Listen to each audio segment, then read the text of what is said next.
It's a hot afternoon 2 million years ago, and you are starving. There's no food, no fire, no plan, just you and one piece of fruit on the dirt, soft, brown, half-rotten. It smells strange, sweet, and a little sharp. You eat it anyway because there is nothing else. And a few minutes later the world goes warm, your body loosens, your fear goes quiet. You have no idea what just happened to you, but you will chase that feeling for the rest of your life. And so will millions of people who haven't even been born yet. This is the story of how humans discovered alcohol. Not beer, not wine, not parties, everything, civilization, farming, religion, writing, the whole shape of human life. And it starts much further back than you think. It doesn't start with humans at all, it starts with monkeys. Here's a question that sounds ridiculous. Were humans actually built to handle alcohol because most animals can't? Give a typical animal real ethanol, and it falls over or it dies. Their livers simply can't process it. But humans and our primate cousins are different. We carry a specific enzyme called ADH4. It lets us break down ethanol with surprising efficiency. And here's the part that should stop you. That enzyme didn't appear when we invented wine. It didn't appear with farming. It appeared roughly 10 million years ago, before Homo sapiens, before Homo erectus, before anything we'd call a human walked the earth. It showed up right when our ancestors were leaving the trees for the ground, which means for 10 million years our bodies were already preparing for the relationship. The ability to handle a drink is older than the human face itself. A biologist at Berkeley named Robert Dudley spent 25 years asking why, and he came up with the greatest name in science, the drunken monkey hypothesis. The idea is simple. Our ancestors ate fruit, enormous amounts of it, and ripe fruit, truly ripe fruit, begins to ferment. Wild yeast lands on it, the yeast eats the sugar, and it leaves behind ethanol, so the fruit starts to smell faintly of alcohol. And here's the key, that smell wasn't a warning. It was a beacon. It meant this fruit is at maximum ripeness, maximum sugar, maximum calories. It meant eat this now before it's gone. The ancestors who ignored that smell missed the easy calories. The ones who chased it survived, reproduced, and passed that craving down.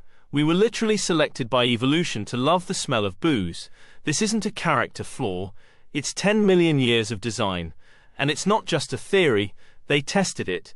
In Panama, researchers studied wild spider monkeys. The fruit the monkeys chose to eat held 1 to 2% alcohol, and their urine showed they were actually metabolizing it.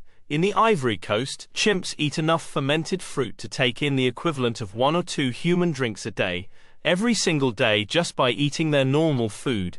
So your ancient ancestor was getting a mild buzz in the forest 10 million years ago, and had absolutely no idea why. But stumbling onto rotten fruit is not the same as making a drink on purpose. At some point, a human decided not just to find fermentation, but to create it. And that is an enormous leap. It needs observation. It needs memory. It needs someone to notice what happened last time the grain got wet, and decide to do it again on purpose. That, in other words, is something that looks a lot like science. So when did that leap happen? The oldest hard evidence sits inside a cave in Israel.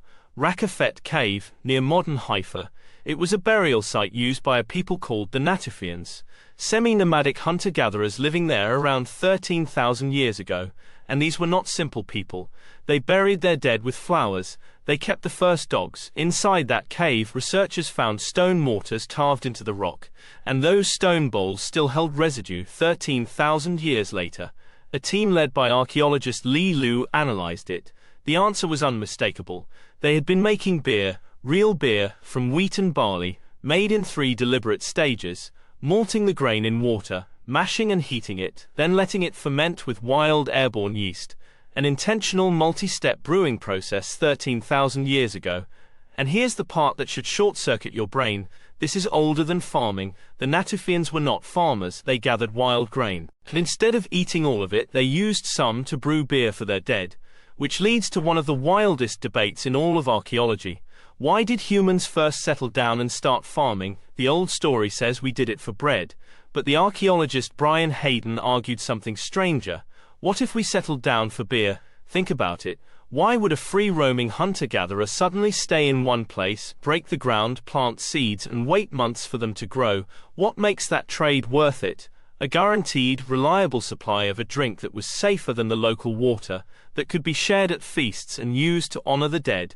Many archaeologists still argue bread came first, but the Natufian beer is real, and it predates agriculture, so the thirst at the very least was already there. Beer didn't just join civilization, it may have helped build it, and after the Natufians, the evidence starts appearing everywhere at once. Jump forward to about 9,000 years ago to a village in China called Jiahu. A molecular archaeologist named Patrick McGovern analyzed the old pottery there, and he found a fermented drink, rice, honey, hawthorn fruit, maybe grapes too. A 9,000-year-old cocktail. Around the same time in the country of Georgia, archaeologists found wine going back 8,000 years. The oldest confirmed wine in the world. Georgians still make wine in buried clay vessels exactly the same way. And here's what makes this extraordinary. China, Georgia, the Middle East, none of them were in contact. They each discovered fermentation completely independently, which means fermentation isn't a lucky accident that happened once. It's something humans discover every single time given grain, time, and curiosity. We are, as a species, hopelessly fermentation curious. Then comes the civilization that turned alcohol into a full bureaucracy. Mesopotamia, the land between the rivers, the place where writing was invented, and some of the very first things they wrote down were records about beer. In Sumer, workers were paid in beer, not as a treat, as wages. An average laborer got around 2 liters of beer a day. Beer was currency, beer was wages, beer was religion. They loved it so much they gave it a goddess. Her name was Ninkasi, the lady who fills the mouth. Around 1800 BC, a poet wrote a hymn in her honor, and hidden inside that hymn of praise was something close to a step-by-step brewing recipe. In 1989, an American brewer named Fritz Maytag actually recreated it. They drank it from clay jugs, through long straws, like the Sumerians did. It worked. Almost 4,000 years later, the Babylonians took it further, and documented 70 kinds of beer. And then there's my favorite detail. The Code of Hammurabi, one of the oldest law codes in history, included laws about beer. If you watered down your beer in ancient Babylon, the punishment was being thrown into the river. Humanity's first great law code included consumer protection for beer. We have, as a species, always known what matters. Egypt deserves its own chapter. The workers who built the pyramids were paid in beer and bread. Not slaves, paid laborers. Egyptian beer was thick, nutritious, and low in alcohol. And in a land where the river water could kill you, a fermented drink was often genuinely safer than water. Beer was, in a real sense, public health. Wine, though, was prestige. It was for the elite, for the gods, and for the tombs of pharaohs. Archaeologists open royal tombs and find wine jars, sealed and labeled with the year, the vineyard, even the name of the winemaker. The world's oldest wine labels, sealed in the dark for 3,000 years. The Egyptians said beer was a gift from Osiris himself, a civilization-building gift, right alongside bread and medicine. And here's the thread that runs through all of it, from the Natufians to Sumer, to Egypt, to China. Everywhere we find the earliest alcohol, it is tied to ritual, to the sacred, to death and burial. The Natufians brewed for their dead in a burial cave. The Sumerians built a goddess around it.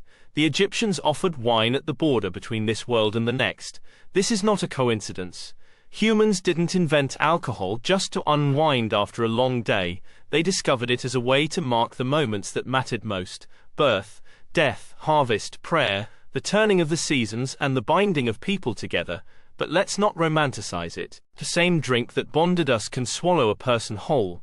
The thing that quieted fear around a fire becomes the thing a person cannot put down. Every year it costs millions of lives. The gift and the curse are the very same cup. A whole village toasting at a harvest, and a person drinking alone in the dark, both holding the same thing. So when did humans first drink alcohol? The honest answer spans an almost unimaginable stretch of time. 10 million years ago, the enzyme that lets us drink was already in our blood. 13,000 years ago, hunter-gatherers brewed beer for their dead in a cave. And then civilization after civilization discovered it on its own. But it was never really an invention. It was a feeling stumbled into, again and again for 10 million years. A starving ancestor ate the only fruit they could find, and for one warm moment the fear went quiet. They had no word for it, no idea what it was. They only knew they wanted it again, and they passed that wanting down to their children, and their children passed it down to you. So the next time you raise a glass with people you love, you are not just having a drink. You are finishing something that began 10 million years ago, on a hot afternoon, with a piece of soft brown fruit, and a feeling no one could name. We didn't stumble into alcohol by accident. We grew toward it, the way a plant grows toward light. Okay, that's the whole story. Now if you'll excuse me, I'm going to go think about it over a drink. And you should click the next video. Go on. Click it.